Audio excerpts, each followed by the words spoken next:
महादेव की कृपा से, करुणा से, उदारता से आप और हमको नवरात्रि के इस पावन अवसर पर 5 दिवसीय शिव महापुराण की कथा श्रवण करने का सौभाग्य मिला है। कभी कभी कुबेरेश्वर धाम से आया हुआ रुद्राक्ष हो या तुम्हारे घर में रखा हुआ रुद्राक्ष हो या गले में पड़ा हुआ रुद्राक्ष हो, बीच में से चटक जाता है, फट जाता है, टूट जाता है। अंदाजा लगाना कोई विपदा की घड़ी तेरे ऊपर आने वाली थी, तेरे घर पर आने वाली थी। देवाधिदेव महादेव ने अपने ऊपर झेल ली, टूट गया, टूट गया।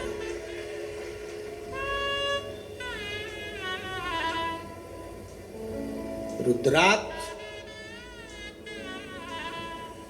और शंकर का शिवलिंग कभी खंडित नहीं होता। मालूम है आपको? आपको मालूम है कि नहीं? रुद्राक्ष और शंकर का शिवलिंग कभी खंडित नहीं होता। टूट गया तो भी जोड़कर उसको रखा जाता। शंकर का शिवलिंग बीच में से टूट गया तो भी विसर्जन नहीं होता। शंकर का शिवलिंग तो भी पूज्य है। 1000 टुकड़े भी हो जाए उस शिवलिंग के तो भी उसकी पूजन होगी। 25,000 टुकड़े भी शिवलिंग के हो जाए तो भी उसकी पूजन होगी, क्योंकि शंकर के टुकड़े टुकड़े हो जाएं तो भी शंकर कभी समाप्त नहीं होता। वो एक एक कंकर में, कण कण में शंकर होता है। घर में रखा हुआ शिवलिंग का टुकड़ा भी हो जाए तो यह नहीं कहा जाता कि मेरा शिवलिंग खंडित हो गया। ना ना, शंकर भगवान ने कृपा कर अगर 2 टुकड़े हुए हैं तो शिव पार्वती दोनों आनंद के साथ बैठे हैं। अगर ज्यादा टुकड़े हो गए तो मेरे महादेव सहस्त्रेश्वर शिवलिंग बनकर, हजारों शिवलिंग बनकर बैठ गए। वो सहस्त्रेश्वर महादेव बन गया, सहस्त्रेश्वर महादेव के रूप में विराजित हो गया। दूसरी कोई मूर्ति हो, खंडित हो गई, टूट गई तो वो खंडित कहलाती है। दूसरे देवता की मूर्ति होगी, टूट गई, खंडित कहलाती है। पर शंकर भगवान का शिवलिंग अगर खंडित हो भी गया, टूट भी गया तो वो खंडित नहीं कहलाता, वो खंडित नहीं कहलाता।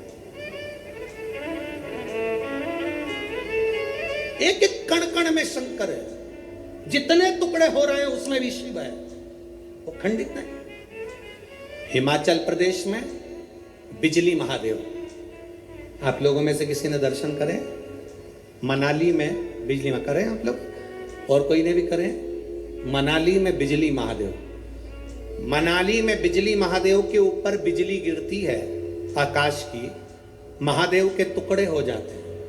कभी नेट पर सर्च करना, छोटे छोटे टुकड़े महादेव के बिजली गिरने से पूरे महादेव के टुकड़े टुकड़े हो जाते हैं। बिजली महादेव। तब पूरे नगर में सूचना दी जाती है कि आज बिजली महादेव पर बिजली गिर गई, महादेव के टुकड़े हो गए। महादेव को वापिस जोड़ना है। पूरे गांव से मक्खन एकत्रित करा जाता है। माखन ले जाकर ऊपर एक साधारण सा परिवार, जिसकी मर्जी हो, जो सब दूर भिक्षा मांग कर माखन एकत्रित कर ले, वो लेकर पहुंच जाता। शिव जी के टुकड़े उठाता है, उसको माखन से जोड़ता रहता है। पूरा दिन उसको मक्खन से भगवान शंकर को जोड़ने में लग जाता है। 1 लोटा जल देवाधिदेव महादेव का नाम लेकर वो डालता है, मक्खन पूरा की पूरा पिघल जाता है, शिवलिंग जुड़ जाता है, वो शिवलिंग वापिस निर्माण हो जाता है। वो बिजली महादेव साल में 2 से 4 बार बिजली महादेव पर बिजली गिरती और साल में 4 बार बिजली महादेव टूट कर गिरते हैं। कभी कुल्लू मनाली जाएं तो दर्शन कर कर आना बिजली महादेव का, जिनके टुकड़े टुकड़े हो जाते हैं तो जोड़ा जाता है, उनको जोड़ते।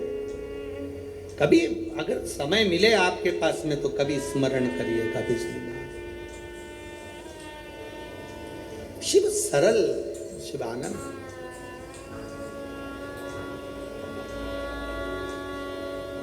उसको पहचानने वाला, उसको जानने वाला सरल सहज नहीं, सरल सहज। उसको पहचानिए। और जिस समय पर आप जान गए कि शंकर खंडित नहीं होता, जिस समय पर आप जान गए कि शंकर कभी खंडित नहीं होते शिव, और तुम्हारे गले में, तुम्हारे घर में रुद्राक्ष है, उसके टुकड़े हो गए, उसको वापिस जोड़ने का प्रयास करो। वापिस नहीं जोड़ता, उसको एक कपड़े में बांध कर रख लो। शिव, शंकर का शिवलिंग और रुद्राक्ष कभी खंडित नहीं कहलाता। उसका फल उतना की उतना ही रहता है। उसका फल उतना की उतना ही रहेगा, उसका बल उतना की उतना रहेगा। वो कभी खंडित नहीं,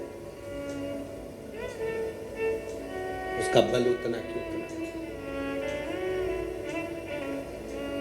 इसलिए शंभु शरणे पड़ी मांगू घड़ी दुख का दया करी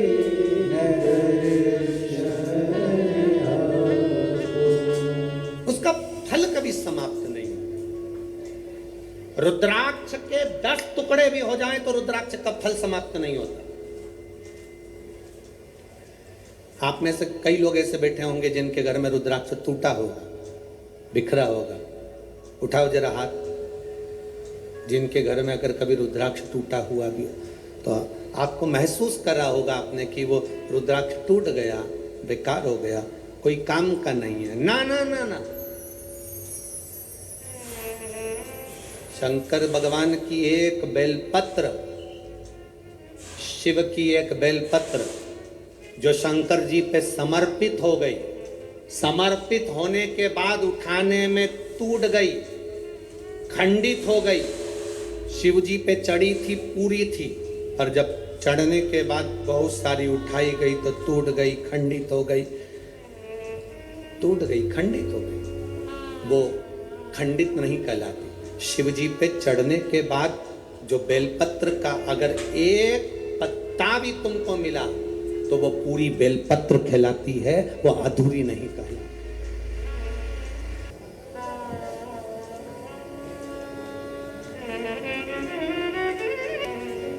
शंकर भगवान के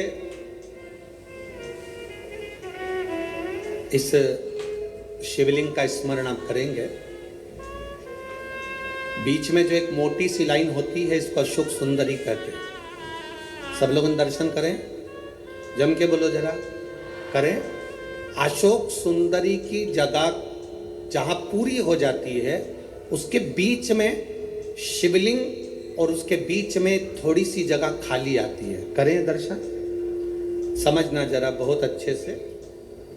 जैसे ये अशोक सुंदरी की जगह है, हम निवेदन करेंगे आस्था चैनल वालों से भी और एलईडी वाले भी, जिन जिनको एलईडी पर आप दर्शन करा रहे हैं वो पूरी तरह से कराएं। गणेश जी का स्थान, षडानंद कार्तिकेय का स्थान, अशोक सुंदरी का स्थान बीच में।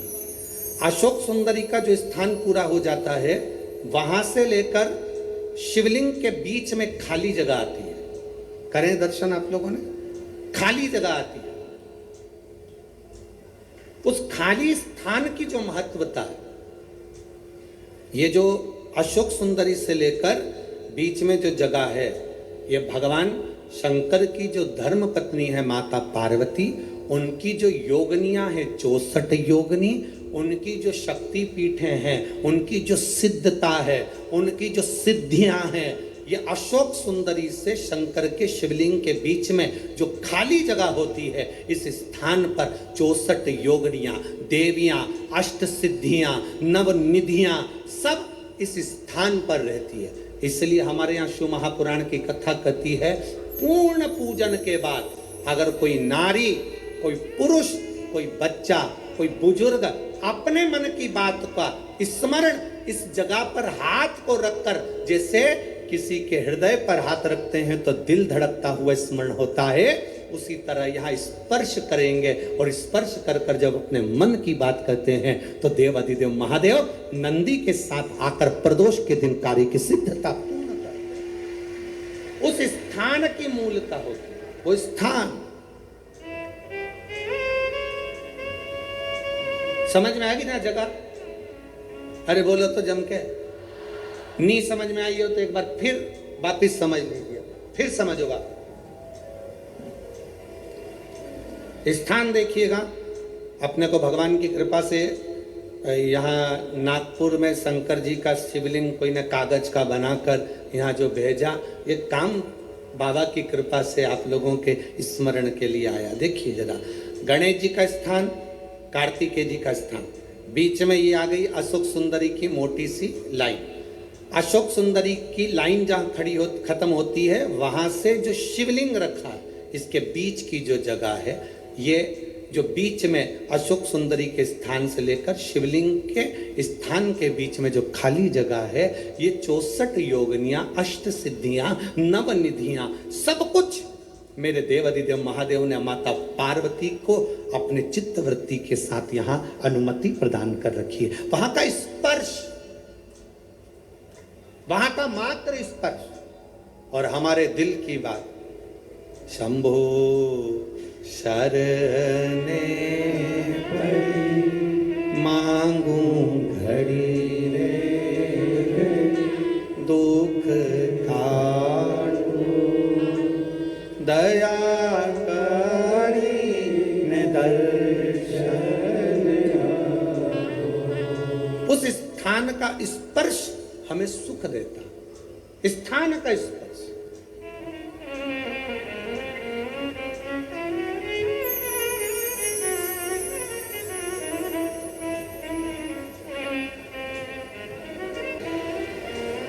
शिव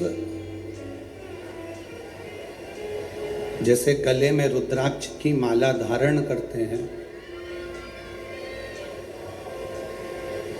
आवाज बढ़ाओ। शिव जैसे गले में रुद्राक्ष की माला धारण करते हैं और वो रुद्राक्ष केवल भगवान शंकर के लिए शंकर जी नहीं पहनते, वो रुद्राक्ष भगवान शिव संपूर्ण विश्व के कल्याण के लिए धारण करते हैं, संपूर्ण विश्व के उद्धार के लिए। ये क्या माँ, तू नया घर बसाएगी? आपके शरीर पर जो वस्तु आपने धारण करी है, मैं 5 वस्तुओं को पार्वती जी कहती हैं आपसे पूछना चाहती हूं। केवल 5 वस्तु का मैं महत्व जानना चाहता हूं। एक, आपके गले में पड़ा हुआ रुद्राक्ष। दूसरा, गले में पड़ा हुआ सांप। तीसरा, मस्तक पे लगा हुआ चंद्र। चौथा, मस्तक पे रखी हुई गंगा। और 5वां, कंठ में पड़ा हुआ विष। ये 5 चीजें जो आपके पास में विराजमान है, ये 5 चीजें जो आपके पास में हैं, आपके पास में विराजमान है, इन 5 चीजों का दर्शन यदि संसार के मनुष्य को हो जाए तो मैं ये जानना चाहती हूं कि वो संसार का मनुष्य किस लोक में जाता है, किस स्थान पर जाता है। बाबा देवाधिदेव महादेव जो माता पार्वती जी को कथा सुनाने के लिए विराजमान थे, अमर कथा जो कह रहे हैं, पार्वती जी को जो ज्ञान उपदेश दे रहे हैं, माता पार्वती जी को जो ज्ञान उपदेश प्रदान कर रहे हैं, वो भगवान शंकर पार्वती जी से कहते हैं, पार्वती तू 5 दर्शन को भूल जा। गंगा का दर्शन हुआ कि नहीं हुआ उससे मतलब नहीं, चंद्र का दर्शन हुआ कि नहीं हुआ उससे मतलब नहीं, कंठ में भरे हुए विष का दर्शन हुआ कि नहीं हुआ उसका मतलब नहीं, सर्प गले में पड़ा है उसका दर्शन हुआ कि नहीं हुआ उसका मतलब नहीं। पार्वती, अगर संसार का मनुष्य मेरे गले में पड़े हुए रुद्राक्ष को अगर अपने कंठ में धारण भी कर लेता है या उसका स्पर्श भी कर लेता है तो फिर पुनः उसका जन्म नहीं होता, वो कैलाश धाम का अधिपति बन जाता है। एक रुद्राक्ष का मन का, एक रुद्राक्ष का मन का, ये मनुष्य के जीवन को सुख प्रदान कर देता। बाजार में बहुत सारी गाय रोड पर मिलती है, बोलो रही नागपुर की जीजियों, सही है? और जितने जीजा उन बैठे वो भी बोल दो, सही है? बहुत सारी रोड पर गाय मिलती है, बगीचे में गाय मिलती है, जंगल में गाय मिलती है। किसी किसी गाय के गले में रस्सी बंधी होती है। रस्सी बंधी है मतलब ये गाय किसी ना किसी की है, बोलो रही नागपुर वाली जीजियों, सही है? और जिस गाय के गले में रस्सी नहीं है, जिस गाय के गले में रस्सी नहीं बंधी हुई है, तो वो कह देते हैं ये किसी की गाय नहीं है, लावारिस है, फिर रही है, जंगल में घूम रही है, ये लावारिस है। जिसके गले में रस्सी बंधी है मतलब उसका कोई ना कोई वारिस है। जिसके गले में पट्टा बंधा हुआ है मतलब उसका कोई ना कोई वारिस, बोलो बोलो जम के बोलो जरा, है। और जिसके गले में रस्सी नहीं है, जिसके गले में पट्टा नहीं है, जिसके गले में रस्सी नहीं बंधी है, वो वारिस नहीं है, तो वो क्या कहलाती है? लावारिस। वो वारिस नहीं है, वो लावारिस है। शिव महापुराण की कथा कहती है जिसके गले में रुद्राक्ष है, जिसके गले में तुलसी का मन का है, जिसके गले में तुलसी की माला या रुद्राक्ष की माला है, समझ लेना उसका वारिस भोलेनाथ और नारायण विराजमान, उसका वारिस है। आप सोने के कितने भी आभूषण पहन लो, चेने पहन लो, कितना सुंदर आभूषण धारण कर लीजिए, कितने भी हीरे के हार पहन लो, वारिस नहीं कहलाएगा। पर एक गले में अगर रुद्राक्ष का मन का, कोई ने एक पत्र लिखा था कल की कथा में, क्या रुद्राक्ष स्त्री धारण कर सकती है? क्यों नहीं? कोई ऐसी पुराण लाकर बता दो जिस पुराण में लिखा है कि नारी रुद्राक्ष नहीं पहन सकती।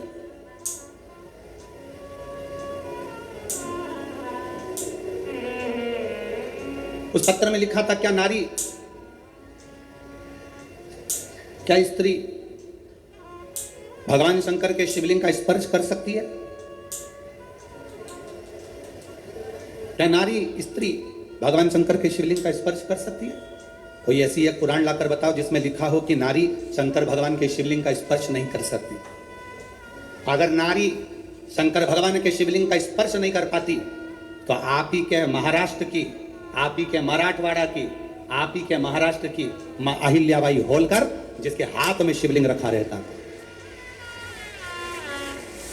आप ही के मराठवाड़ा की, आप ही के महाराष्ट्र की मां अहिल्याबाई होलकर, जिनके हाथ में हमेशा शिवलिंग रखा हुआ था। दुख की घड़ी आती थी, कष्ट की घड़ी आती थी, माता अहिल्याबाई होलकर अकेली जब पड़ गई, घर में से सब जब चले गए, अकेली मां अहिल्याबाई होलकर जब अकेली पड़ी, अकेली, और चारों तरफ से उपद्रवियों ने अपना अपना आक्रमण कर दिया। सेना बना के तैयार कर कर सारे उपद्रवी तैयार हो गए। इधर से कोई सेना तैयार कर रहा है, उधर से कोई सेना तैयार कर रहा है। अकेली अहिल्याबाई होलकर अकेली जब पड़ गई तब मां अहिल्याबाई होलकर को लगा कि अब मैं करूं तो करूं क्या, अब मैं क्या कर सकता। माता अहिल्याबाई होलकर ने अपने सैनिकों को बुलाया, अपने मंत्री महामंत्री को बुलाकर कहा कि चारों तरफ से सेना आ रही है, एक भी ऐसी स्थान नहीं जहां से सेना आक्रमण नहीं कर रही है, चारों तरफ से सेना तैयार बैठी है और कूच कर चुकी है, आने की तैयारी हो गई है। मंत्रियों महामंत्रियों बताओ अब करा क्या जाए? आप ये बताओ अपनी सेना में बल कितना है, कितने सैनिक, कितने घुड़सवार, कितने शस्त्रधारी सशस्त्रधारी, कितने कितने सैनिक है हमारे पास में। मंत्री और महामंत्री ने हाथ जोड़कर मां अहिल्याबाई होलकर जी से कहा, मां अहिल्याबाई होलकर से कहा, महारानी जी, महारानी जी, आपको एक बात कहना चाहते हैं, अगर हमारे सैनिक युद्ध लड़े तो एक तरफ से आने वाली सेना से युद्ध लड़ सकते हैं, पर 3 तरफ से आने वाली सेना के बराबर हमारे पास सैनिक भी नहीं है। महारानी जी, इतनी सेना हमारे पास में नहीं है कि हम युद्ध कर सकें।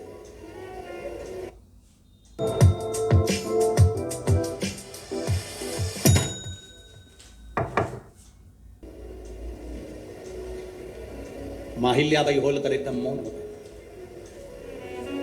अकेली रथ में बैठकर माहिल्याबाई होलकर मां रेवा के तट पर, नर्मदा जी के तट पर, महेश्वर की पावन धरा पर पहुंच गई। मां रेवा के घाट पर माहिल्याबाई होलकर ने बैठकर मां रेवा के हाथ जोड़े, नर्मदा जी के हाथ जोड़कर कहा, मां नर्मदा, रेवा तू शंकर की पुत्री है, मैं आज तुझसे बल मांगने के लिए आई हूं, आज तू मुझे बल दे दे। रेवा, मां नर्मदा तू मुझे बल दे। वहीं से माहिल्याबाई होलकर चली, अंदर पहुंची अपने पूजा स्थल पर। वहां पर एक शिवलिंग था जिसको माहिल्याबाई होलकर ने अपने हाथों में ले लिया और लेकर युद्ध के मैदान में बाहर पहुंच गई और सेना से कह दिया, महामंत्री मंत्री अपनी सेना के 4 टुकड़े कर दे, 4 टुकड़े 4 किलो पर भेज दिए जाएं, चारों ओर लगा दिए जाएं। मंत्री महामंत्री हाथ जोड़कर बोले, महारानी जी इतनी बड़ी सेना नहीं है, अगर हम गिनकर भी लगाएंगे तो थोड़े थोड़े चारों तरफ हो पाएंगे, ये तो 1 मिनट में उधर की सेना वाले हमारे सैनिकों को मार देंगे। मां अहिल्याबाई होलकर ने कहा, चिंता मत करो, अब सैनिक जितने हैं उनको बांट दिया जाए और वो सैनिक युद्ध नहीं लड़ेंगे, अब युद्ध लड़ने के लिए मेरा काल अधिपति महाकाल पहुंचकर युद्ध लड़े। अब युद्ध लड़ने वाला कोई दूसरा नहीं होगा, अब युद्ध अगर लड़ेंगे तो मेरे देव अधिदेव महादेव लड़ेंगे। सेना को बांटा गया। एक पत्र आया है, देखिए। मेरा नाम मंजरी मंदार पाटिल है, मैं गोपाल नगर नागपुर की रहवासी हूँ। कहीं बैठी हो तो हाथ हिला सकती हैं, कहीं बैठी हो तो हाथ हिला सकती हैं। मेरा नाम मंजरी मंदार पाटिल है, मैं गोपाल नगर नागपुर की रहवासी हूँ। कहीं बैठी हो तो हाथ हिला सकती हैं। गुरुजी, आप अगर पत्र को पढ़ें तो पढ़ सकते हैं, जरा ध्यान से पत्र पढ़िएगा। एलईडी पर भी पत्र चल रहा है, आस्था चैनल पर भी चल रहा है।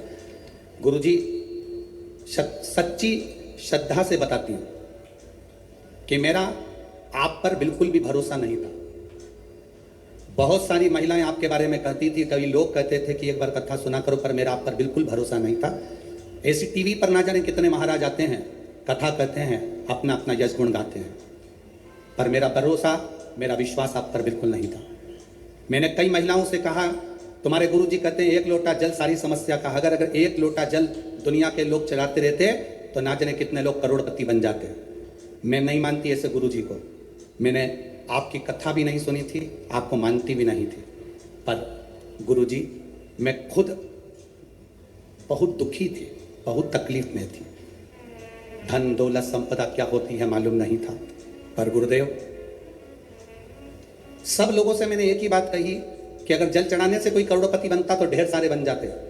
तब मेरे पास वाली आंटी ने मुझसे कहा कि तू एक बार जल चढ़ा कर तो देख, तेरा भी दुख मिटेगा। मैं मानती नहीं हूं, फिर भी 4 साल से मैं अपने बच्चों को अकेली साथ में रहती हूं, उन बच्चों के साथ में। छोटा सा कारोबार है, मेहंदी तेल, बस यही फेस पैक वगैरह की बेचती हूं, बनाती हूं। इतना चलता नहीं है, गरीब बड़ी हूं, तो विश्वास कैसे करूं? अगर जल चढ़ाने से कोई करोड़पति बनता तो बात थी। मेरी पड़ोसन ने कहा, तू मुंह से कहती है एक बार जल चढ़ाना प्रारंभ तो कर, मैं काम करूं कि जल चढ़ाऊं।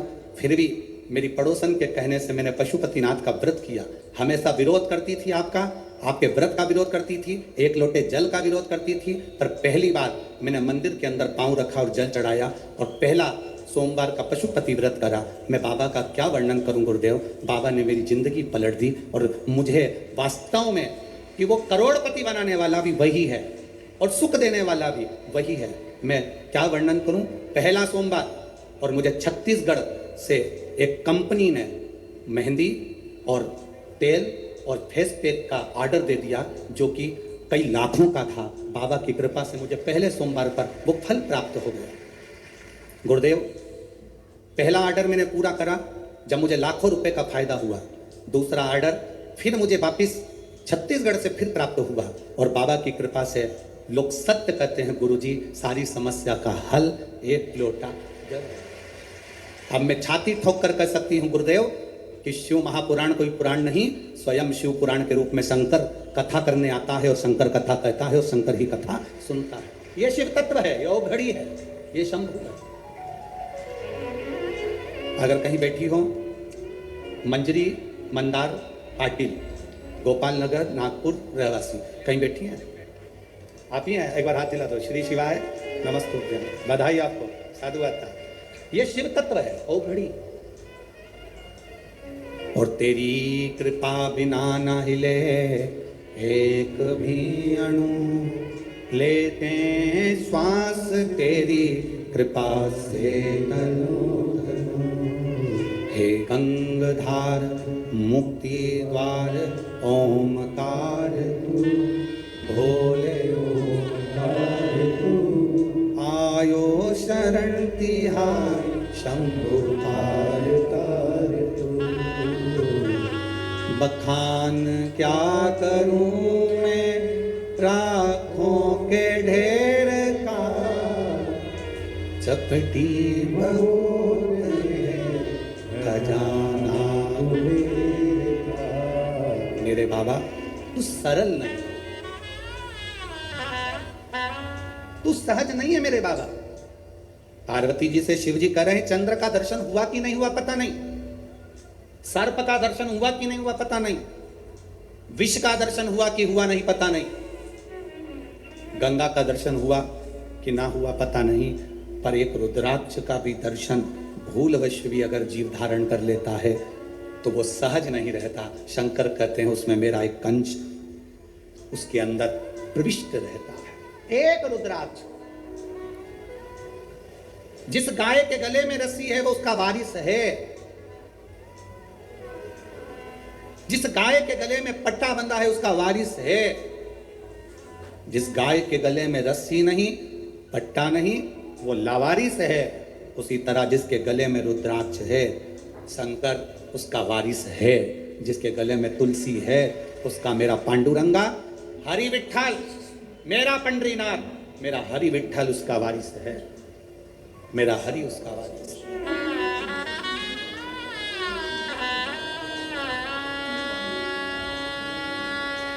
उसका वारिस कहलाएगा। आप कभी अपने मुख से ये मत कहना कि मेरा कोई नहीं। जिसके गले में रुद्राक्ष होता है, जिसके गले में तुलसी की माला होती है, वो कभी अपने मुख से ये ना कहे कि मैं अकेला हूं, मेरा कोई नहीं है। जिसके गले में रुद्राक्ष होता है उसके साथ शंकर और 33 कोटि देवता होते हैं। जिसके गले में तुलसी का मनका, तुलसी की माला होती है, उसके साथ पांडुरंगा हरि विठ्ठल, मेरा नारायण और सारे देवता होते हैं। सब हैं आपके साथ।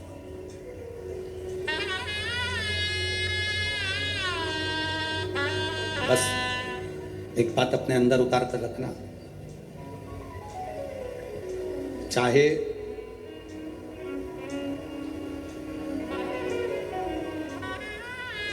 घर में फर्नीचर कम होगा चल जाएगा। क्या कम होगा? बोलो बोलो, जम के बोलो जरा। फर्नीचर, घर में फर्नीचर कम होगा चलेगा, पर आपके नेचर कम होगा नहीं चलेगा। नेचर प्रबल रखिए।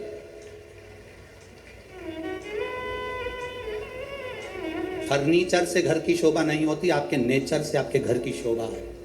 आप क्या नेचर रखते हो, आपका व्यवहार क्या रखते हो, आपके चेहरे पर कितनी स्माइल है, आपके चेहरे पर कितनी मुस्कान है, आपके बोलने का तरीका क्या है, आपके अंदर कितनी नम्रता है, वो देखा जाता है।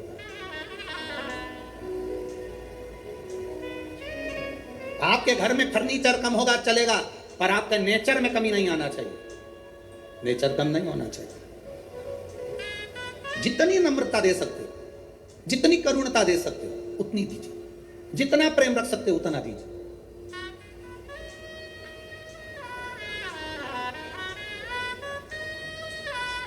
महाराष्ट्र में होता होगा, हमारे इधर तो नहीं होता। महाराष्ट्र में हमने देखा भी नहीं। यहां पर जमीन कड़ली हो जाती है, बहुत कठोर हो जाती है, उसमें बीज डालोगे तो उग जाएगा क्या? अरे बोलो तो जम के नहीं। फिर तो तुम भी हमारे उधर के हो गए। हमारे यहाँ की जमीन को नरम करा जाता है, हल चलाया जाता है, बखर चलाया जाता है, जमीन को नरम करा जाता है। जमीन जितनी नर्म होती है उसमें बीज कैसा भी डाल दिया जाए उग जाता है, पौधा लग जाता है।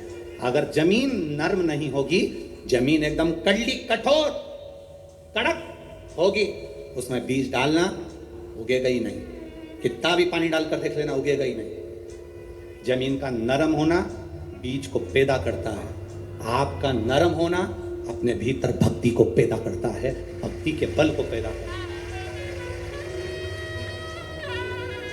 बहुत कड़ली जमीन बना लोगे तो उसमें बीज बोने पर कोई फायदा नहीं है। फसल में पानी दे दो, खाद डाल दो, दवाई डाल दो, कोई फर्क नहीं पड़ता, बीज नहीं उगेगा, क्योंकि जमीन कड़ली थी।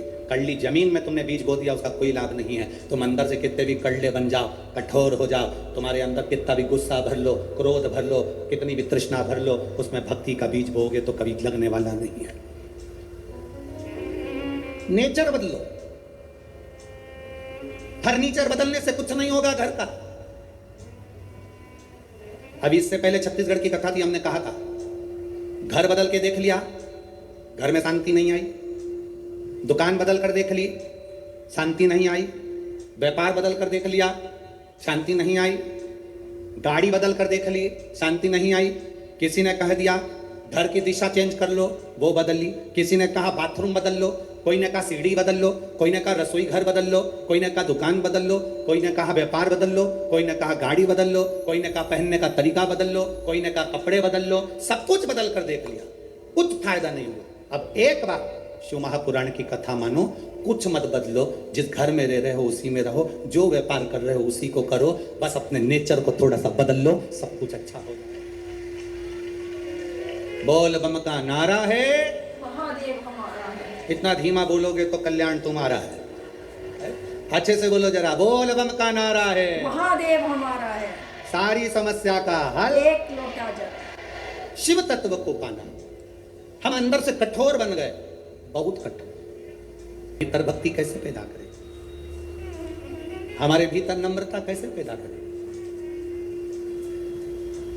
शिव जी से पार्वती जी ने पूछा कि आपके ये 5 चीजों का दर्शन जीव को क्या देता है? शंकर भगवान कहते हैं इन 5 का दर्शन आप कर पाए ना कर पाए, केवल एक दर्शन भी अगर आपने कर लिया। काय का दर्शन? जम के बोलो जरा, रुद्राक्ष। महिलाएं पूछती हैं क्या रुद्राक्ष स्त्री पहन सकती है? क्यों नहीं?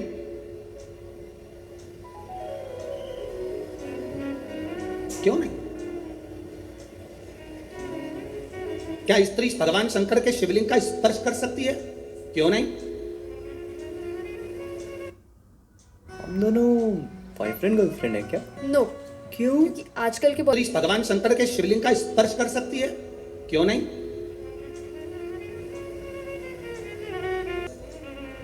रजस्वला धर्म के समय पर स्पर्श ना करें, रजस्वला धर्म के समय पर भगवान को छुए ना, मंदिर देवालय शिवालय ना जाए। रजस्वला धर्म के समय पर भगवान के मंत्र का जाप करना नहीं छोड़ना, भगवान का नाम लेना नहीं छोड़ना। कोई ने कहा गुरुजी हमने तो सुना है कि रजस्वला धर्म के समय पर नारी भगवान का नाम भी नहीं ले सकती। हमने कहा रजस्वला धर्म के समय पर नाम क्यों नहीं ले सकते? रजस्वला धर्म के समय पर खा सकते हो,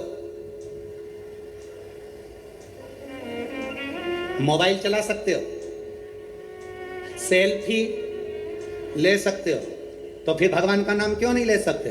कौन सी पुराण में लिखा है कि रजस्वला धर्म के समय पर भगवान का भजन नहीं करना चाहिए या नाम नहीं लेना चाहिए? रजस्वला धर्म के समय पर मालूम पड़े अगर कोई व्यक्ति मर रहा हो और प्राण छूट रहे हो, तो क्या वो भगवान का नाम नहीं लेगा? उसके मुख से भजन नहीं निकलेगा? अरे अंत समय प्रभु आना पड़ेगा, वचन दिया तो निभाना पड़ेगा। आए ना आए प्रभु कुटुंब कबीरा, अंत समय प्रभु आना पड़ेगा, वचन दिया तो निभाना पड़ेगा। अंत समय शिव कथा कर रही है। अंत समय में कौन सी घड़ी हमारी आखिरी है, कौन सा पल हमारा आखिरी है, कौन सा समय हमारा आखिरी है, किसको मालूम है? सब किसको पता है? किसको मालूम?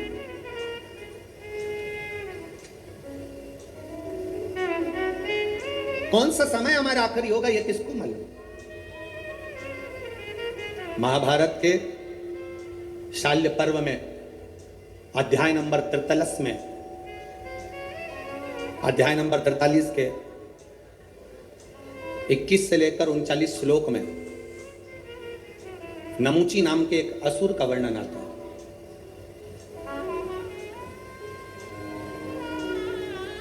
वो नमूची, जिसका नाम था नमूची, एक ऐसा दैत्य नमूची जिसके भाई थे शुंभ और निशुंभ, जिसका भाई था मैदानव, जिसका भाई था रंभ और करम्भ। शुंभ निशुंभ का भाई नमूची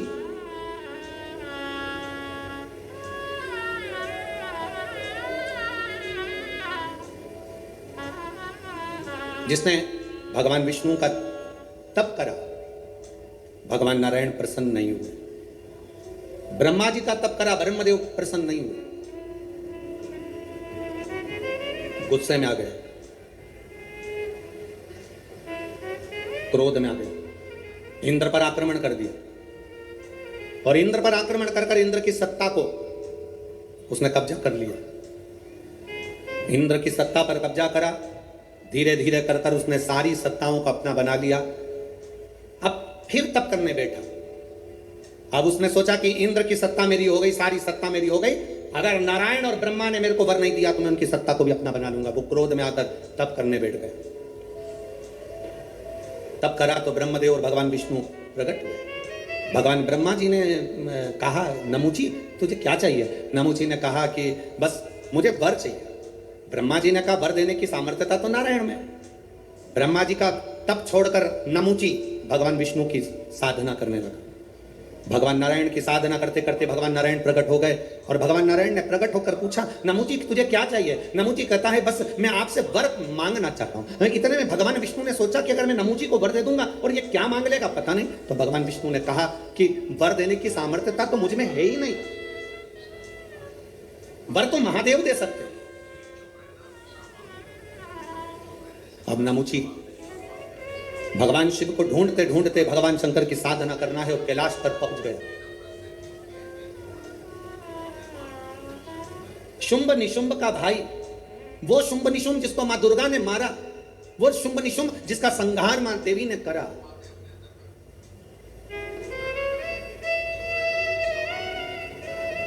देवी जी की आरती में आप लोग गाते होंगे, गाते शुंभ निशुंभ का वर्णन होता है।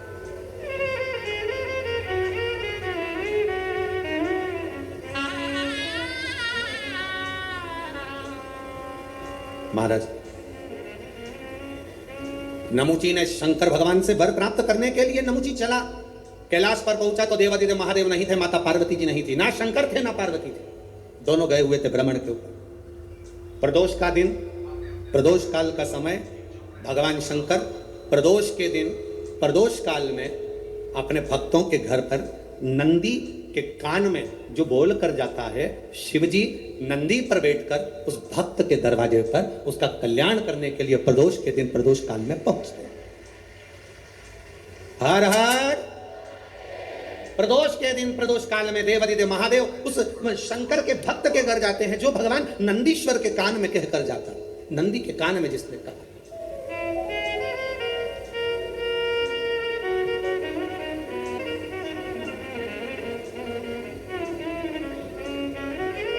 एक माँ ने एक पत्र लिखा है,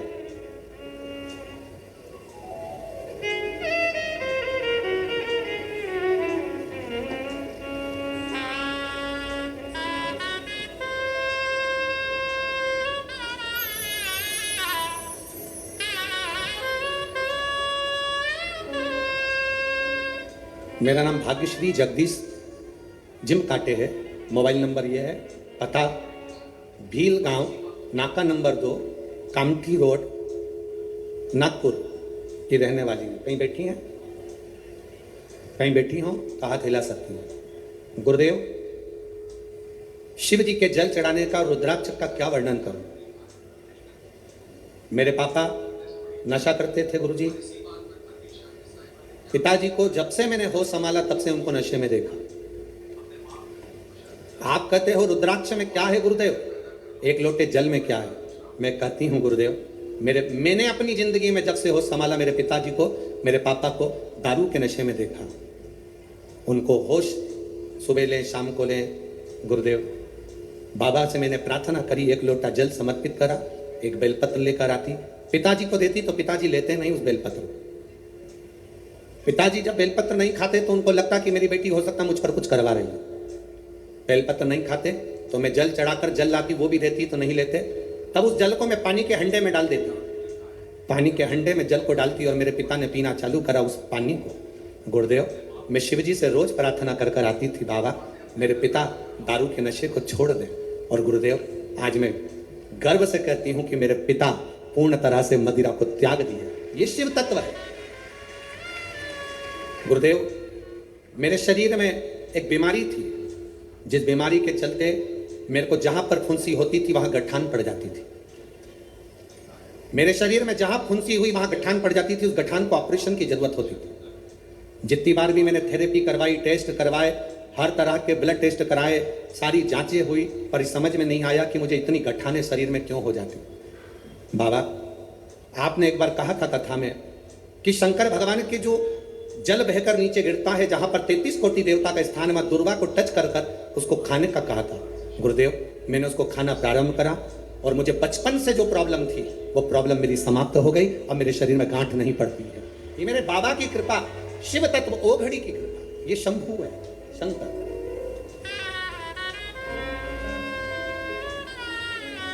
और शंभू शरणे मांगू घड़ी रे दुख कालो दया करी।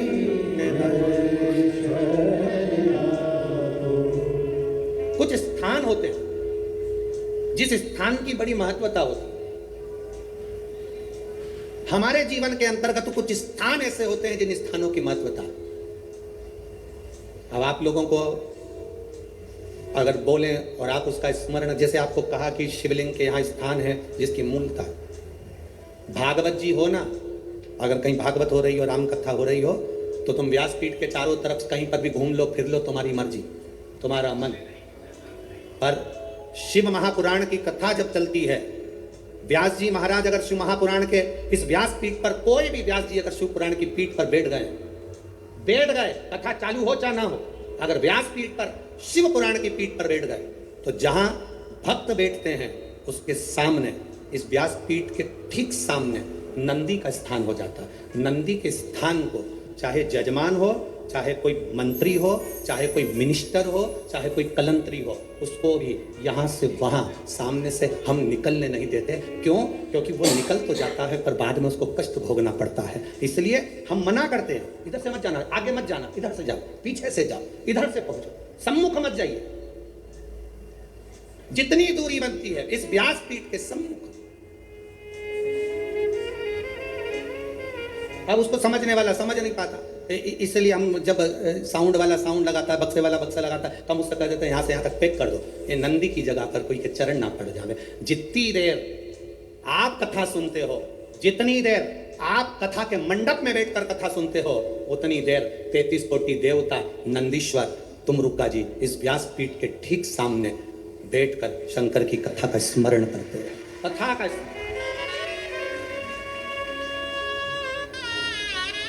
उतनी देर शिव भक्ति का स्मरण वो कर रहे होते हैं। Hotel done, just about flights, Aguada पे जाओ, अमेजिंग प्राइसेस पाओ।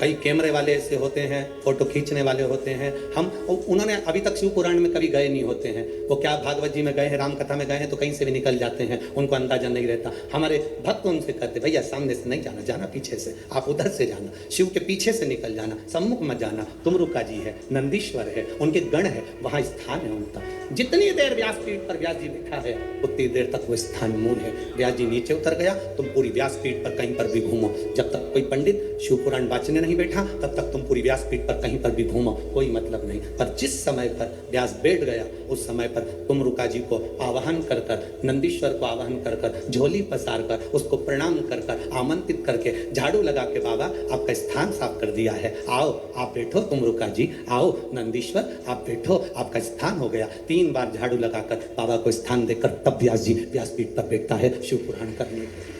उस स्थान की मूलता होती है। क्यों व्यासपीठ से कहते हैं कि उठकर जाओ, तुम्हारे शरीर में कैसा भी रोग हो, कितना भी रोग हो, श्री शिवाय नमस्तुभ्यम, जिस जगह पर बैठकर तुम कह रहे हो उस भूमि की रज को केवल स्पर्श कर कर जाना और 3 महीने में हमको बताना कि बाबा ने तुमको हाथ पकड़ा कि नहीं पकड़ा, साधा कि नहीं साधा। ये पत्रों का जो ढेर है, ये इतने पत्र एक एक दिन में आ रहे हैं, इन पत्रों को तो हम पढ़ भी नहीं पाते। आपके पास फुर्सत हो तो इन पत्रों को ले जाना, इसमें मोबाइल नंबर और एड्रेस सब है, और उनके घर जाकर पूछना कि बाबा ने तुमको 3 महीने में दिया कि नहीं दिया। ये उसकी कृपा है, उसकी उदारता। तुम कहीं पर भी बैठे हो, हम तुम्हें नजर आ रहे नहीं आ रहे, हम तुम्हें दिख रहे ना दिख रहे, तुम दुकान पर बैठे हो, रोड पर बैठे हो, गली में बैठे हो, मोहल्ले में बैठे हो, जहां तक तुम्हें आवाज जा रही है, चाहे माइक कहीं तक लगे हैं, चोंगे कहीं तक लगे हैं, जहां आवाज जा रही है वहां तक अगर आप कथा सुन रहे हो, मतलब तुम्हारी चित्त वृत्ति में शिव समाया है। वो कृपा करेगा, निश्चित है, तेरी झोली भरेगा, वो निश्चित है।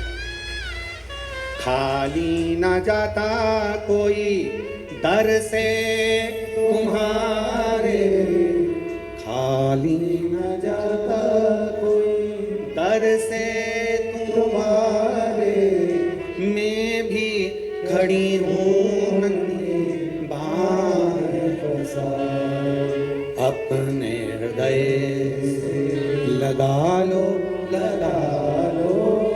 गिरा जा रहा हूँ, उठा लो, भोले अपने दर से अब तो न टालो, गिरी जा रही हूँ, उठा लो। ये समझना हमको है, शंकर के एक एक भाव को समझना हमको है, शिव की भक्ति का क्या फल है, शंकर की कथा सुनने के बाद हमें क्या मिलता है, ये तो सियोर वाला महाराज भी नहीं जानता, पर इतना जरूर जानता है कि झोली कभी खाली नहीं रहती, ये निश्चित है। क्या देगा वो पता नहीं हमको भी, पर वो देता जरूर है। उसके द्वार पर आया, खाली नहीं जा सकता। ब्रह्मा ब्रह्मलोक में रहते हैं, भगवान विष्णु वैकुंठ लोक में रहते हैं, शंकर भगवान मृत्यु लोक में रहते हैं। जो बहू पूना में रह रही है और तुम नागपुर में रह रहे हो, तुम्हारी तबीयत खराब होगी तो पूना वाली इतनी जल्दी नहीं आएगी, जो बहू तुम्हारे पास रह रही होगी वो दौड़ कर आ जाएगी। उसी तरह ब्रह्मा ब्रह्मलोक में, भगवान विष्णु वैकुंठ लोक में, इंद्र लोक में रहते हैं, देवता देवलोक में रहते हैं, पितर लोक में रहते हैं, मेरा शंकर इस भूमंडल पर रहता है। बुलाओगे दौड़ कर आए, तुरंत आए। वो कैलाश अधिपति शंकर है, जो कंकर में बसा हुआ है। उसको जिसने पहचान लिया वो जिंदगी में सब कुछ पा गया। जो अहंकार में फूल गया, अपनी अभिमत्ता में फूल गया, अपने अहम में फूल गया, एक दिन ककड़ी और भुट्टे की तरह कटकर बाहर बिका गया। अपनी अभिमत्ता को त्याग कर जिसने शिव को जान लिया उसकी जिंदगी संवर गई है। जिसने पहचान लिया देवाधिदेव महादेव, जो जान गया शंकर को, उसकी जिंदगी बन गई। जो नहीं जाना वो गया। कितने दिन की शिव पुराण थी नागपुर में? अरे बोलो तो जम के 5 दिन की। आज कौन सा दिन हो गया? तीसरा। कल चौथा, परसों पांचवा। कल के दिन भी यही 2 बजे से 5 बजे तक कथा हो जाएगी। परसों के दिन सवेरे 8 बजे से 11 बजे तक कथा पूरी हो जाएगी। टीवी पर 2 बजे से 5 बजे तक आ जाएगी। 11 बजे जो यहाँ सुनने वाले हैं वो सवेरे सुनेंगे, अपने अपने घर चले जाएंगे। जो लड़ने वाले हैं, झगड़ा करने वाले हैं, वो यहीं की रहीं धरे की धरे रह जाएंगे। जिनको कथा से मतलब था उसने झोली भर ली और बटोर कर ले गया। जिसको दुनिया से मतलब था वो पड़ा की पड़ा रह गया। नमुची शिव की कैलाश पर पहुंच गया, चारों तरफ देख रहा है, शिव पार्वती नहीं है, क्योंकि प्रदोष के दिन, प्रदोष काल में मेरे देवाधिदेव महादेव नंदी के कहने पर चल दिए भक्तों के घर।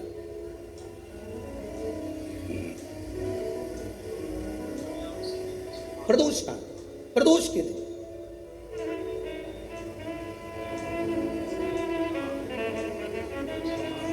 और गए।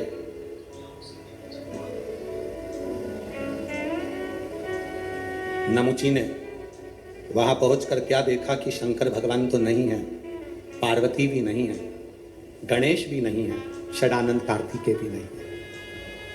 कैलाश सूना पड़ा। एकदम सुना, एकदम सुना। नमुची ने देखा कि एक रुद्राक्ष का मन का, शिव जी के गले में जो मन के पड़े थे, शंकर के गले में जो माला पड़ी थी, उसमें से रुद्राक्ष का मन का भूमि पर पड़ा था। एक मन, एक मन का। इसीलिए शिव कथा कर,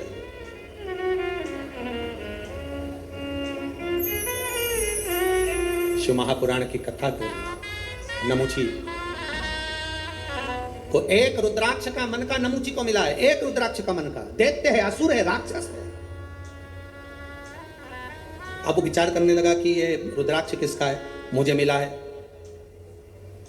फिक्र और जिक्र, थोड़ा ध्यान देना, दो चीजें। क्या क्या? मुंह से बोलो। फिक्र और जिक्र। फिक्र, ज्यादा फिक्र करोगे, ज्यादा चिंता करोगे तो चिंता फिक्र तुम्हें तन्हाई दे देती है, एकांत दे देती है, तुम्हारी बुद्धि काम करना बंद कर देती है। ज्यादा फिक्र होती है तो व्यक्ति का बीपी ऊंचा नीचा हो जाता है, शुगर ऊपर नीचे हो जाती है और व्यक्ति चिंता में पड़कर कमरे में अकेला पड़ा रहता है। फिक्र चिंता देती है, फिक्र एकांत देता है, फिक्र तन्हाई देती है, फिक्र तन्हाई देती है। फिक्र तुम्हें अकेले कमरे में पटक देगा। और जिक्र, जिस समय पर तुम्हारे को फिक्र होने लगे तब महादेव की जिक्र करना प्रारंभ कर दो, उसकी चर्चा करना प्रारंभ कर दो, तन्हाई मिट जाती है। तन्हाई मिट जाएगी अगर शंकर की चर्चा करोगे, शंकर की जिक्र करोगे, शंकर की भक्ति करोगे। ढोलक, शिव की चर्चा कर रहे हो अगर, शंकर की अगर चर्चा करोगे। फिक्र और जिक्र में अंतर है।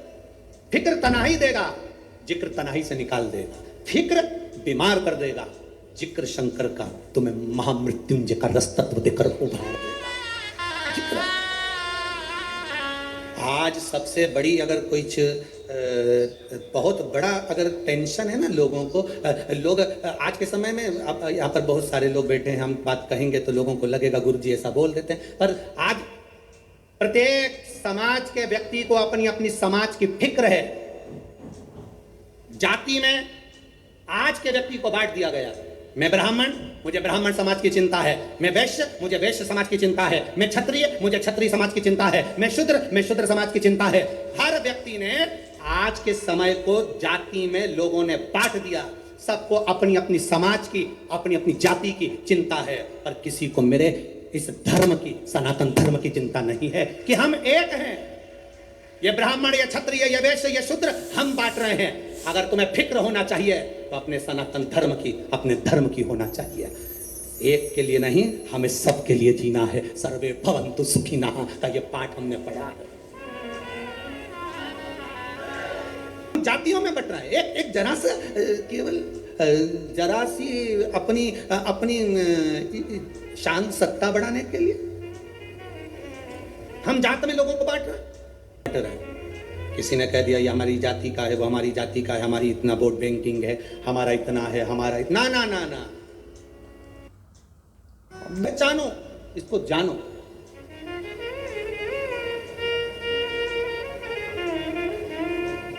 इस देश की माटी तपोभूमि हर ग्राम है, हर बाला देवी की प्रतिमा बच्चा बच्चा राम है। जिसके सैनिक समर भूमि पर गाया करते गीता है, उसी माटी के हल्के नीचे खेली करती सीता है। ये चंदन है भारत की भूमि, ये धरोहर है जहां हम जन्म लिए हैं। इसको पहचानो, इसको जानो।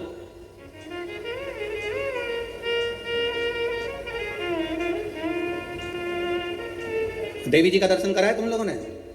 अरे बोलो तो जम के, करा। तलवार है उनके हाथ में, ठीक है। काय पे बैठी हैं? हैं? शेर पे। तुम मोटरसाइकिल पे बैठ के इतनी घबरा जाती हो कि कोई तुम्हें घूर के देख ले तो तुम्हारी आंख में आंसू आ जाता है। वो भवानी है, दुर्गा शेर पर बैठी थी। शुंभ और निशुंभ दोनों राक्षसों ने आकर कह दिया था, ए सुंदरी, हम दोनों में से एक से तू शादी कर ले तो बच जाएगी, नहीं तो मर जाएगी। देवी अंदर गई गुफा में, शंकर भगवान से कहा शुंभ निशुंभ आए हैं दरवाजे पर। तो भगवान शंकर मुस्कुरा कर बोले तुम मुझसे कहने आई हो, तुम स्त्री हो, एक नारी में आधा शंकर होता है। जब शंकर तुझ में है, शक्ति तुझ में है, शिव तुझ में है, तो तू दुनिया से निपट सकती है। चढ़ जा शेर पर, उठा तलवार, कर संहार। माता पार्वती जी कहती है मैंने शास्त्र पढ़े हैं, मेरे हाथ में, मैं वेद माता भी कहलाती हूं, मैं शास्त्र हाथ में रखती हूं, शस्त्र कैसे उठाऊं? शंकर भगवान कहते हैं संस्कृति को बचाना है, संस्कारों को बचाना है तो शास्त्र उठाना पड़ेगा, और अपने आप को और सनातन धर्म को बचाना है तो शस्त्र भी उठाना पड़ेगा। यह हमारे को ऊपर निर्भर करता है। हम शास्त्र भी उठा सकते हैं और शस्त्र भी उठा सकते हैं। मां जगजननी दुर्गा भवानी का दर्शन करने जाओ तो उस माता को प्रणाम कर कर उससे कह कर आना, मां जब शास्त्र की जरूरत हो तब मुझे शास्त्र देना, और जब शस्त्र की जरूरत हो ऐसा बल देना, ऐसा शस्त्र देना कि दुनिया के लोग याद रखें, हम याद रखें। शिव शक्ति है, उस भक्ति के बल को हमें बढ़ाना। फिक्र से जिंदगी नहीं चलती, जिक्र से जिंदगी चलती। हम फिक्र कर कर कुछ नहीं प्राप्त कर सकते। कैसे होगा, क्या होगा, क्या होगा, क्या होगा, हम दिन रात फिक्र में डूबे रहते हैं, तो अंत समय ये होता है कि हमारा बीपी शुगर सब ऊंचा नीचा हो गया। पलंग पर पड़े रहे, कथा अपनी जगह चलती रही, भगवान का भजन होता रहा, तुम पलंग पर सोते रहे, कथा पूरी हो गई, 5 दिन निकल गए, सियोर वाला महाराज अपनी अगली कथा में पहुंच गया, तुम अपने नागपुर में संतरा खाते रहे। एक रुद्राक्ष को उठा लिया, शिव चर्चा में लग गया, शिव चर्चा में लगा, शंकर की चर्चा कर रहा था, इसलिए शिव जी वहीं पर प्रकट हो गए। जो शंकर की बात करता है, शंकर जी की चर्चा करता है, शंकर को याद करता है, शंकर का गुणगान करता है, शिव वहां प्रकट हो जाते हैं। आए महादेव, सम्मुख में आ गए, मेरे देवादिदेव महादेव वहां प्रकट हो गए। हे नमुची, मांग तुझे क्या चाहिए? नमुची सोच में पड़ गया, मैं तो ना तप करा, ना साधना करी, ना व्रत करा, ना उपास करा, शिव जी मिल गए। ना कोई व्रत है, ना कोई साधना, ना कोई तप, शंकर मिल गए।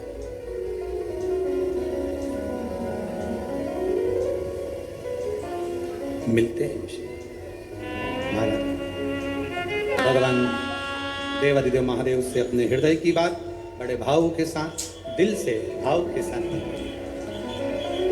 हृदय से बाबा से विनती भाव के साथ में खड़ी हुई। भगवान शंकर का संवाद करता है। नमुची को जो रुद्राक्ष मिला उसने उसकी चर्चा की, शिव का दर्शन हुआ। मांगो नमुची, तुम्हें क्या चाहिए? दैत्य था नमुची, असुर था, राक्षस था, क्या चाहिए तुमको? नमुची ने कहा अगर आप मुझे केवल एक वर दे दो कि मैं कोई अस्त्र से, कोई शस्त्र से, कोई अग्नि से, कोई आकाश से, किसी भी चीज से मेरी मृत्यु ना हो, ये मुझे वर दिया जाए। हमने पहले भी कथा में कहा बादाम खाओगे तो भी मरोगे, नहीं खाओगे तो भी। कथा सुनोगे, बोलते जाओ, तो भी मरोगे, नहीं सुनोगे तो भी। राम नाम बोलोगे तो भी मरोगे, नहीं बोलोगे। चूहे को अपने मुंह से पकड़ती है तो रक्त में सराबोर कर देती है।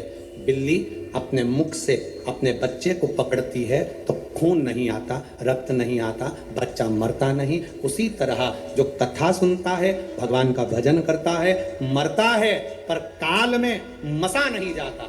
जो बिना भजन के, बिना कथा के मर जाता है, वो अंत में चूहे जैसा रक्त में सराबोर हो जाता है। मरना तो है, मृत्यु तो सत्य है, वाय सत्य है, वाय मौत कहां से टल सकती है? शिव कथा कर रही है, भगवान शंकर की कथा कर रही है। नमुची तुझे मरना तो पड़ेगा। तो नमुची ने कहा कि ये अस्त्र शस्त्र से मेरी मृत्यु ना हो। शिव जी ने कहा दिया तथास्तु, जा। अब नमुची को जब वर मिल गया, जब तक वर नहीं मिलता, जब तक के कोई पद नहीं मिलता, जब तक कोई प्रतिष्ठा नहीं मिलती, जब तक कोई स्थान नहीं मिलता, तब तक व्यक्ति थोड़ा भ्रमण करता रहता है, घूमता रहता है। जैसे आप लोग कथा में आए, आपको जगह नहीं मिलेगी तो आप पहले इधर जाओगे, उधर जाओगे, उधर जाओगे, 1 नंबर दरवाजा, 2 नंबर दरवाजा, 3 नंबर दरवाजा, सारी में तुम सोचोगे अब जगह वगह तो मिलने वाली नहीं है। फिर किसी पेड़ की छाँव में, पंडाल पूरे भरे हुए हैं, दुकानें पूरी भरी हुई है, जगहें पूरी भरी हुई है, तो किसी पेड़ की छाँव में तुम बैठ जाओ। हम नमूची को ये वर मिल गया कि अस्त्र शस्त्र से तू नहीं मरेगा, तो नमूची के हाथ में जो रुद्राक्ष था उसने वो फेंक दिया। रुद्राक्ष की माला देवऋषि नारद ने फेंकी थी, बंदर का मुंह लगा था।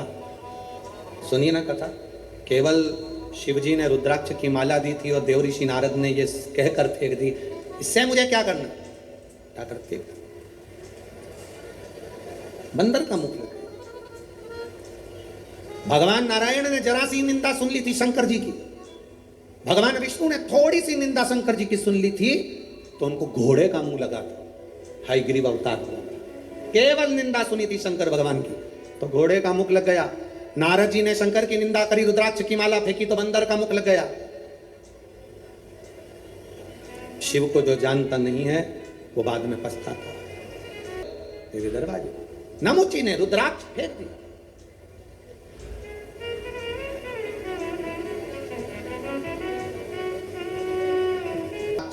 हाथ से गिरा, कैलाश पर पड़ा, नमूची चला गया।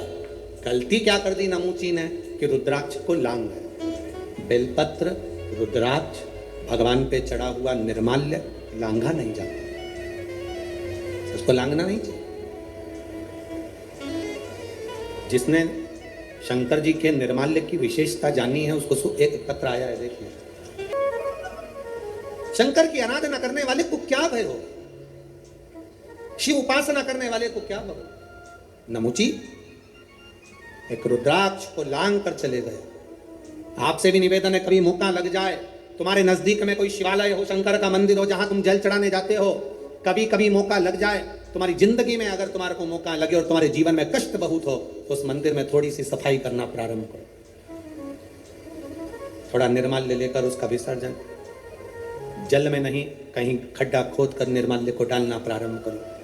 नदी, तालाब, बावड़ी, कुआं, इसको स्वच्छ करो। हम लोग भगवान के विसर्जन का सामान सब नदी में डाल देते हैं, नदी का पानी दूषित हो जाता है, जल स्तर नीचे गिरता जाता है, पानी पृथ्वी में बचा नहीं, उस जल को हमें बचाना है। तुम्हारे घर में भभूति निकले, बेल निकले, नारियल निकले, फूल निकले, पत्ती निकले, निर्माल्य की जो सामग्री निकलती है, मंदिर का जो निर्माल्य निकलता है, उसको पानी में डालना बंद कर दो। नदी नाले में, सरोवर में, कुएं में, बावड़ी में डालना बंद कर दो। उस निर्माल्य की सामग्री को एक खड्डा खोदो, उसमें डालना प्रारंभ करो, जिससे उससे खाद बने। वो खाद बनेगी तो अपने पूरे नगर निगम में जहां जहां पेड़ लगे हैं उसमें वो खाद डालना चालू करो, जिससे वृक्ष भी आगे बढ़ेंगे और नदी, बावड़ी, तालाब सब स्वच्छ होंगे। और रुद्राक्ष को नमूची लांगा, जैसे ही रुद्राक्ष को नमूची लांगा, लांगते से ही भगवान का अपमान कर कर निकल गया। कहीं बेलपत्र पड़ी हुई मिल जाए, हम यहाँ से नीचे उतरते हैं, कोई बेलपत्र पड़ी हुई मिल जाती है तो हम बच्चों को कह देते हैं ये बेलपत्र पड़ी है, इसको उठाओ, किसी का लात नहीं लगना चाहिए, कोई लांग ना जाए। कोई गए, बस जो शंकर को नहीं जान पाया, अपनी अभिमत्ता में, अहंकार में फूला रहा, अंत में वो बर्बाद हो गया। अंत में गति है। When supplements are rushed through and it all gets absorbed, our capsules have a गति है। जिस अमृत को पाने के लिए देवता तरसते हैं, जिस अमृत को पाने के लिए संसार तरसता है, वो अमृत शिव महापुराण की कथा में रोज बरसता है, प्रतिदिन बरसता है। उसको पीना है हमको, उसको धारण करना है हमको, उसको ग्रहण करना है हमको, उस अमृत को हमें पाना। और तेरी कृपा बिना न हिले एक भी अणु, लेते हैं श्वास तेरी कृपा से तनु तनु। बखान क्या करूं मैं राखों के ढेर का, चपटी भभूति में खजाना को मेरे का। कभी जिंदगी में मौका मिले तो 5 दुर्बा। कितनी दुर्बा? जम के बोलो जरा। 5 दुर्बा 1 बेलपत्र। कभी अगर मौका मिले जीवन में 5 दुर्बा 1 बेलपत्र, 1 अक्षत, 1 चावल का दाना, और तीनों पत्तियों पर लगा हुआ चंदन।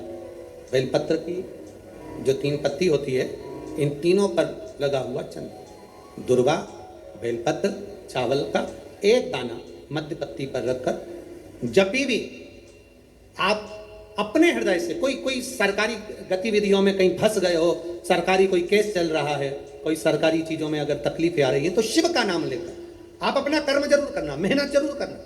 कर्म के साथ में शंकर पर विश्वास रखकर 1 अक्षत का दाना, 1 बेलपत्र, 5 दुर्बा हाथ में लेकर शिव का स्मरण कर कर श्री शिवाय नमस्तुभ्यम कहकर, अगर श्री शिवाय नमस्तुभ्यम भी नहीं कह सकते, पंचाक्षर मंत्र नमः शिवाय, षडाक्षर मंत्र ओम नमः शिवाय, या फिर श्री शिवाय नमस्तुभ्यम बोलकर शिव को जो स्थान आपको बताया है, स्थान देखा है, फिर ध्यान देंगे। अशोक सुंदरी से शिवलिंग के बीच की जो खाली जगह है, देख रहे हो आप लोग? एलईडीओं पर ध्यान देना। एलईडी और अपने अपने मोबाइल पर अगर आप कथा सुन रहे हो, या यहाँ पंडाल में कथा सुन रहे हो, या आस्था चैनल पर सुन रहे हो, तो वहाँ शिवलिंग, अशोक सुंदरी का स्थान, बीच में जो खाली जगह है, इस खाली जगह पर बेलपत्री और दुर्वा का जो पीछे का भाग है, वो पीछे का भाग अशोक सुंदर की ओर होना चाहिए। अशोक सुंदर की ओर उसका भाग हो जाए, और पत्ती को इस तरह से शिवलिंग और जो खाली जगह है उसके मध्य में रखकर, कोई सरकारी चीज के लिए, कोई प्रशासनिक चीज के लिए, कोई केस के लिए, कोई कानूनी कार्यवाही के लिए, कोई तकलीफ में घिरे हुए हो, तो उस स्थान पर ये बेलपत्र केवल 1 बार चढ़ाकर बाबा से विनती करना, बाबा उसको स्वीकार जरूर करेगा, कार्य सफल जरूर करेगा। दे दो नमुची रुद्राक्ष को लांग, नमुची रुद्राक्ष, और नमुची रुद्राक्ष को लांग कर गया। ये रुद्राक्ष की बड़ी महत्वता है। आप लोगों के घर में रुद्राक्ष है? जरा बोलो, जम के बोलो जरा, है ना सबके पास में? जब रोग आता है तो रुद्राक्ष को तांबे के कलश में गलाकर उसको शिवजी पे जल चढ़ाकर पीते हैं। और यदि जिस दिन तुमको लगे कि आज मेरा मन शांत नहीं है, आज मेरे घर में अशांति सी लग रही है, क्लेश बहुत है, मन में शांति नहीं है, टेंशन बहुत चल रहा है, उस दिन थोड़ी देर के लिए लेफ्ट हाथ में रुद्राक्ष का मन का, सीधे हाथ से बाबा देवादिदेव महादेव का हाथ रखकर शिव जी के नाम का स्मरण कर कर महामृत्युंजय याद हो तो वो जप लें, ना हो श्री शिवाय नमस्तुभ्यम जप लें, ना हो पंचाक्षर षडाक्षर जप लें। केवल 3, 5 या 7 बार बोल लो, उस रुद्राक्ष को हृदय से लगाकर वापस जहां रखा था वहीं रख दो। आपको 15 मिनट के अंदर अंतर मालूम पड़ जाएगा कि घर के अंदर शांति हुई कि नहीं हुई। ये प्रैक्टिकल जरूर करना, कहीं सियोर वाला हमारा झूठ तो नहीं बोल रहा, इसलिए प्रैक्टिकल करना जरूरी। बाबा ने कहा इसे मरने वाला नहीं, शस्त्रों से नहीं मरेगा, इसको मेरा वर है, तो फिर मरेगा कैसे?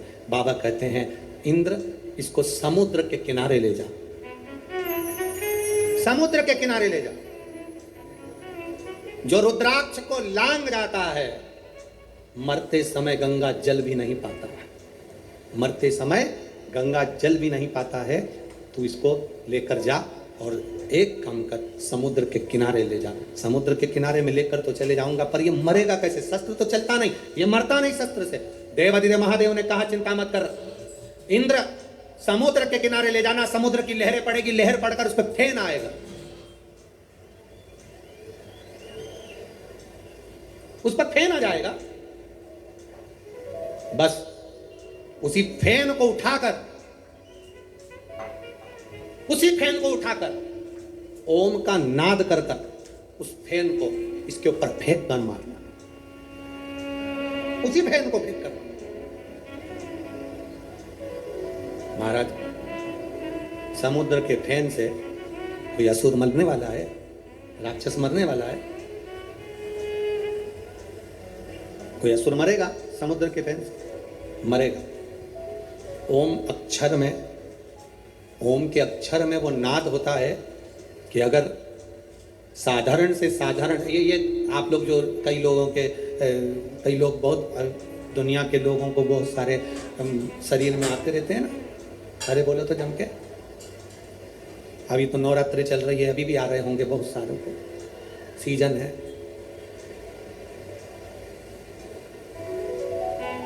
बहुत सारे लोगों को आते हैं, सब अपना अपना मन है।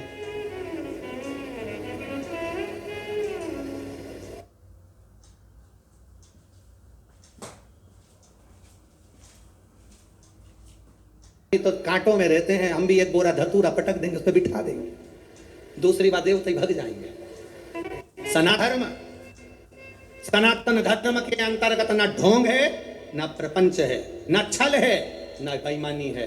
सनातन धर्म के अंतर्गत तो केवल भगवान की अविरल भक्ति है, जितना कर सकते हो ये पर दिखावे से मत चढ़ा।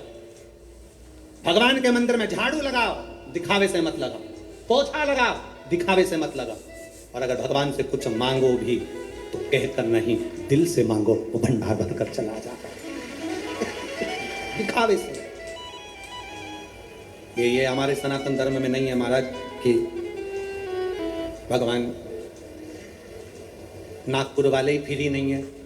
बोलो जम के, इतने सारे नागपुर में सब फ्री हैं।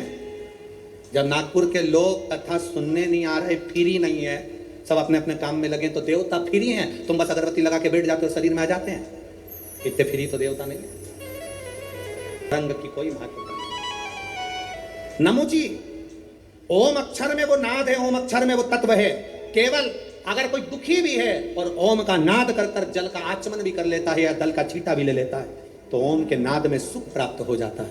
ओम कहकर समुद्र के फैन को फेंकना, समुद्र का फैन लिया, ओम कहा और फेंका, नमूची के प्राण छूट गए। चारों तरफ जय जयकार होने लगी, हर हर महादेव। चारों तरफ के साथ आनंद हुआ। देवताओं ने पुष्पों की वृष्टि करी, गंधर्व गान करने लगे, नमूची के प्राण छूट गए। नमूची भगवान देवादिदेव महादेव से कहता है, प्रभु मेरे प्राण तो गए पर आपकी शरण चाहिए। शिव ने अपनी शरण दे दी, शंकर ने अपनी शरण। शिव महापुराण की कथा कहती है, भगवान शंकर का संवाद कहता है, शिव तत्व कहता है। समय आया, भगवान देवादिदेव महादेव की कथा वर्णन कर रहे हैं। भगवान शंकर और पार्वती के मंगल विवाह के बाद में तारकासुर का उपद्रव, षडानंद कार्तिक के द्वारा तारकासुर का वध, श्री गणेश जी महाराज का प्रागट्य होगा।